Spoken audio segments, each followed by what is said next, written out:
สบายดีและสวัสดีพี่น้องทางฝั่งลาวฝั่งไทยและก็ทางต่างประเทศมาพอกันอีกแล้วกับสวินพาเว้าเราความจริงพี่น้องมื้อนี้ป้าโทรพอกันแบบลักษณะดึกๆแห้งเด้อพี่น้องดึกเลยเด้อตอนนี้เนาะบางคนก็อาจจะอ่านอนได้ตื่นตื่นแล้วบ่จักพี่น้องเอ้ยเนาะเพราะว่าสิอินก็สิมาอัดคลิปลง YouTube อีกเนาะพี่น้อง เพราะว่าผ่านมานะพี่น้องโทรศัพท์เซาอินมันเต็มพี่น้องบ่สามารถอัดคลิปได้หลายๆนาทีเนาะ10นาทีขึ้นไปนี่บ่ได้แล้วพี่น้องบางครั้งก็ฮอดแต่7-8นาทีมันก็ตัดไปเองพี่น้องความจำมันเต็มแฮงๆเนาะก็หวังว่าสิได้ใหม่จักยามใดจังสิได้พี่น้องก็บ่เป็นหยังเนาะลงสำลงได้พี่น้องจะได้ก็เป็นกำลังใจให้กันเด้อเนาะมื้อนี้มาแบบอุ้ยหมู่นอนเบิดทีบแล้วเนาะแต่ว่าเซาอินก็สิมาอัดคลิปลงเนาะเพื่ออยากให้มันยังเขาเอิ้นว่าคัดสิสม่ำเสมอกับบ่สม่ำเสมอดอกพี่น้องบางมื้อก็ได้ลงบางมื้อก็บ่ได้ลงเนาะบางมื้อเซาอินก็อัดเป็นคลิปเนี่ยเฮ็ดเป็นคลิปแต่งกินลงหั้นนะพี่น้องเนาะอันนี้ก็เรื่องราวก็คือเรื่องราวพี่น้องมาพอกันคือเก่าเนาะกับเซาอินพาเว้าเล่าความจริงมื้อนี้ก็มีเรื่องมาเล่าคือเก่าพี่น้องเนาะสิมาเล่าสู่พี่น้องฟังเกี่ยวกับลูกค้าพี่น้องเนาะเอาเนาะคนติดหนี้หั้นนะพี่น้องเนาะ ผู้ผู้ใดผู้ใดง่ายก็ง่ายพี่น้องสิมาเว้าสู่ฟังเนาะผู้ใดแหน่เคยเป็นคือกันพี่น้องเคยพ้อคือกันเคยพ้อแบบนี้แบบเซาอินนี่เนาะคนติดหนี้นะพี่น้องเขาเจ้าติดหนี้เนาะถามเอานี่คือยากแท้ๆพี่น้องเนาะความหมายหมู่ก็เว้าว่าบ่ทันมีเด้อคันสมมุติว่าเฮาถามว่าเคลียร์หนี้ให้แหน่เด้อแนวนั้นแนวนี้เนาะสิเป็นหนี้อิหยังก็แล้วแต่พี่น้องเชื่อบ่เคยพ้อบ่สิอินนี่ต้องเคยพ้อบางครั้งเขาก็ว่ามื้ออื่นเด้อสิให้หรือว่า2-3มื้อเด้อสิให้แต่บางคนก็เว้ามื้ออื่นก็คือมื้ออื่นมื้อฮื้อก็คือมื้อฮื้อพี่น้องแต่ส่วนหลายหั้นน่ะที่เคยพ้อเนาะโดยเฉพาะผู้ใดขายหวยขายเลขขายหวยพี่น้องคันว่าพ้อแบบสิอินอยู่บ่เนาะสิอินสิมาเล่าสู่ฟังเด้อ สมมุติปั๊บเนาะเขาขายหวยนี่เนาะอือเลข2ตะเซาอินก็ขายแต่2โตฮอด6โตพู้นแหละพี่น้องเนาะสมมุติว่าขายปั๊บหั้นนะพี่น้องแล้วลูกค้ามาเซ็นนำเฮาบางเทื่อก็100,000 200,000 300,000ก็มีได้พี่น้องเป็นหยังคือว่าเฮาให้เซ็นหลายปานนั้นแท้หนึ่งมานี่เป็นลูกค้าประจำเฮาพี่น้องเนาะเป็นคนสองมาเป็นคนเคยกันแบบลักษณะว่าเฮาเคยเห็นกันหั้นนะพี่น้องเฮาบ่ให้ติดก็ สิอินสิบอกว่าสัญชาตญาณของความเป็นแม่ค้าว่าจั่งซี้ซะเนาะสัญชาตญาณความเฮาเป็นแม่ค้าหั้นนะพี่น้อง1มานี่เฮาก็อยากเอาลูกค้าแหน่ก็แม่น2มาหั้นคิดว่าได้กำไรเล็กๆน้อยๆก็อย่ามันขอแต่ว่าเขาเว้าว่ามื้ออื่นเป็นมื้ออื่นมื้ออื่นมื้อฮื้อเป็นมื้อฮื้อแม่นบ่แหละพี่น้องเฮาก็อาศัยว่ากำไรก็10,000 20,000บ่ฮอด20,000ก็มีเนาะ10ปลายพันก็มีบ่มันสูงสุดก็20,000เขาให้หรือว่าได้หลายสุดก็20ปลายแม่นบ่แต่ละเขตแต่ละโคงเขตแต่ละแม่ก็บ่คือกันเนาะเลขหวยที่ว่าอิหยังหวยอันนั้นหั้นนะตู้กดเลขหั้นนะพี่น้องเนาะแล้วมาคิดใส่โอ้ยเหมือนลูกค้าติดเป็นแนวนั้นแหละติดหลายๆแนวนั้นแหละพี่น้องจะฮู้บ่บางเทื่อเนาะวีกหนึ่งนี่นะพี่น้องวีกหนึ่งก็ประมาณอยู่3-4คน5คนมาติดนำเจ้าเอาเบิ่งเจ้ามาไล่เบิ่งมันสิจักแสนมันสิตกอยู่จักแสนและแสนหนึ่งจะสิได้กำไรหลายปานใดบัดนี้มาพ้อลูกค้าคำว่ามื้ออื่นเด้อสิให้มื้อฮื้อเด้อสิให้บัดฮอดมื้ออื่นมาวิดเซยปิงเลยฮอดมื้อฮื้อมาก็เซยปิงบัดโกงกันข้ามพี่น้องบัดเพิ่นถูกบัดนี้สิอินสิมาเว้าสู่ฟังคันเพิ่นถูกพี่น้อง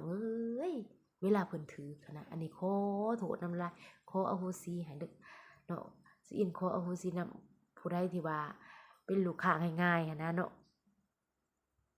ขออนุญาตบาดคำนำเด้อเนาะ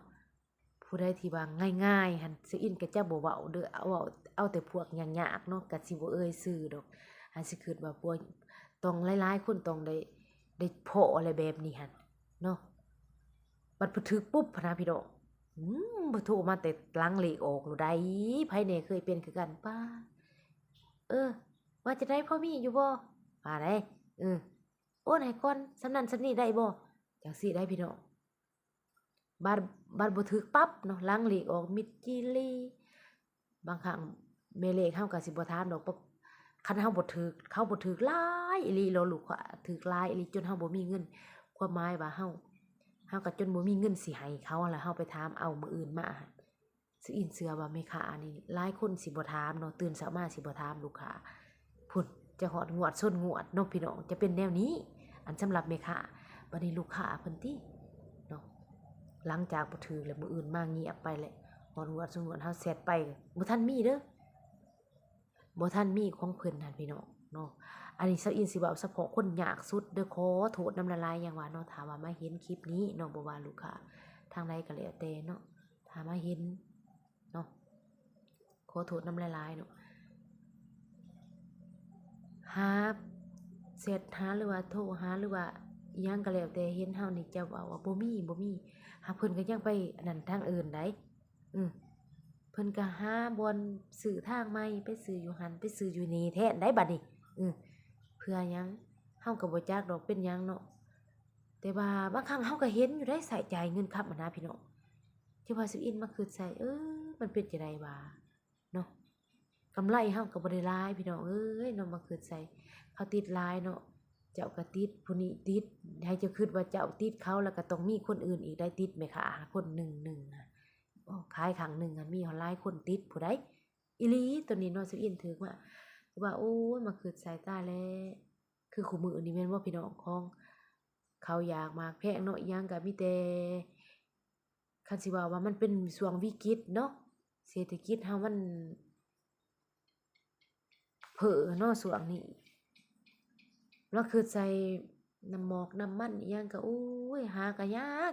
คือบ้านเซาอินนี่สิเติมน้ำมันก็ยังบ่มีปั๊มหันขาดเบิดแต่ละปั๊มพูนมีแต่พูน